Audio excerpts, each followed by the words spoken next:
дар саҳни майдони чаманистон гулгашти маркази ноҳияи Восеъ назди пайкараи Восеъ қаҳрамони халқи тоҷик ба истиқболи гарми варзишгар духтари тоҷик қаҳрамони Осиё Мадина Курбонзода ин одамон мухлисони варзиш дар ин ҳамоиш иштирок меварзанд.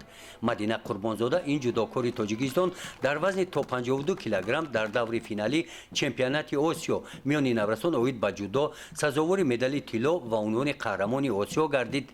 Бо ин муваффақият Мадина Курбонзода дар риштаи ҷудо таърихсозӣ карда то имрӯз аввалин варзиш духтари тоҷик аст ки қаҳрамони Осиё гардидааст.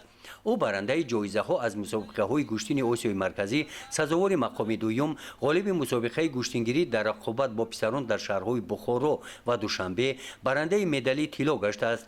дар ин чорабинӣ барои саҳми арзанда гузоштан дар рушди варзиши кишвар аз номи бахши кор бо ҷавонон ва варзиш дар ноҳияи Восеъ ба Мадина Курбонзода сипоснома ва тӯҳфаҳои хотиравӣ тақдим гардиданд.